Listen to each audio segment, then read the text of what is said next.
Hey y'all! Today we are going to be reading James chapter 1 verse 8. And excuse me, I'm looking at my notes. But we are going to read some background because it starts off kind of odd. So the scripture starts off by saying such a person is double-minded and unstable in all that they do. So, I figured it'd be fair and right to give y'all some background on what the scripture is talking about. What kind of person? So we're going to start at verse 4. It says, let perseverance finish its work so that you may be mature and complete, not lacking anything. Verse 5 says, if any of you lacks wisdom, you should ask God, who gives generously to all without finding fault, and it will be given to you.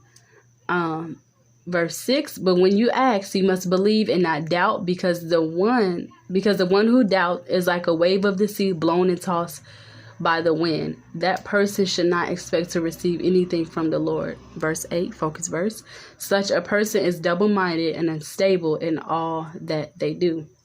All right. And so in this verse, they're talking about if you ask God for wisdom, but you doubt that he'll give it to you. Hold on, let me make sure. Let me fact check real quick. Yes. So this verse is talking about if you lack wisdom and you ask God, but you doubt that he'll give it to you, then you should not expect to receive nothing from him. Okay. And so my thoughts are, well, God, if that's to be true, then I believe the same is also true when it's time for us to make important decisions in life. If we can't make up our mind and be double-minded, you described it as like being tossed in the sea. So if that's to be true with our decision makings too, then that's true. We shouldn't expect to receive nothing. We want to make decisions, but we don't see fruit of it. Why? Because we don't believe the thing can happen, or we don't execute it. All right. And so, like I said, so James 1:8, such a person is double-minded and unstable in all that they do.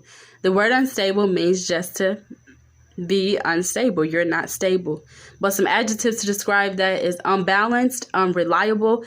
And I like to think of that word unreliable like you're unreliable when it comes to making decisions. You know what I mean? You're immovable. Like the scripture said, if you think about a wave in the sea, it's being tossed, it's constantly moving. There's no solidity. There's no stillness about it. You're unsafe or you're tottering. So what does it look like to be double-minded? Well, I like to think about it as you being pulled in two different directions when it comes to your emotions, your decision makings, or your thoughts. Okay, I like to think about the Katy Perry song, you're hot then you're cold, you're yes then you're no, you're in and you're out, you're up and you're down.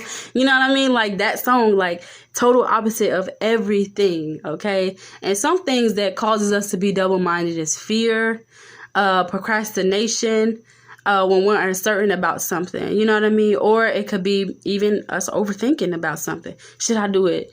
Maybe I shouldn't. Okay, I will. No, never mind, I won't, And some of the effects of that, as the scripture told us, is that we shouldn't expect to receive anything. And also, we are double-minded.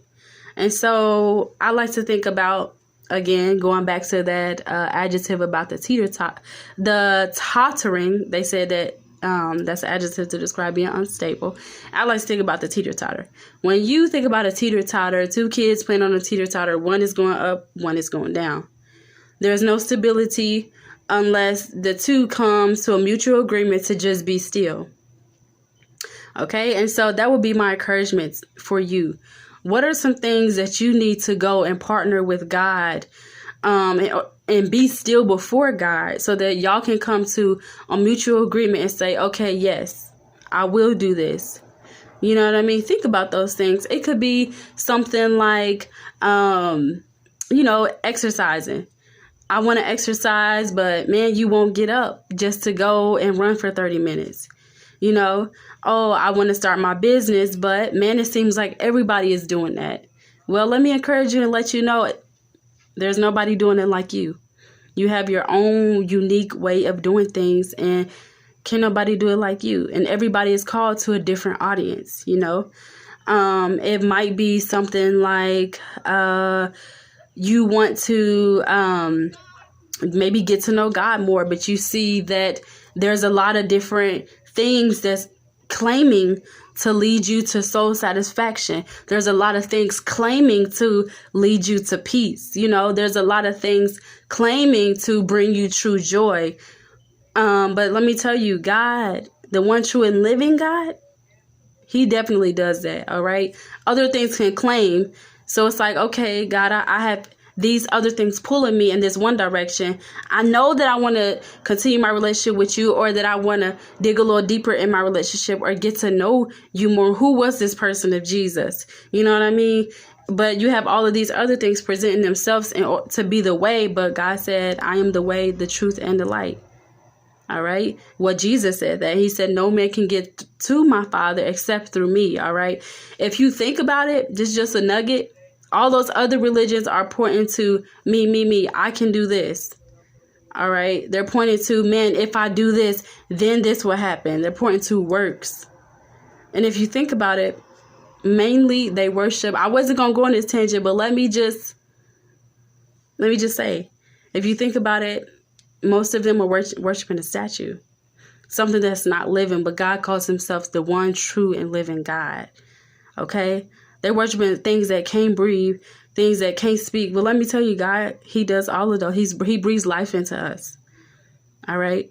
He's able to change us. He's able. You looking for soul satisfaction? He's able to give it to you. You looking for true peace? He's able to give it to you. You looking for true healing, restoration? He's able to do it. Okay. And so just think about going to God and being like that balanced teeter-totter, being still before him and asking him, okay, God, what things do I need to give up? What things do I need to say yes to that I said no to? What things do I need to say no to that I said yes to? You know what I mean? And so go before him and ask him.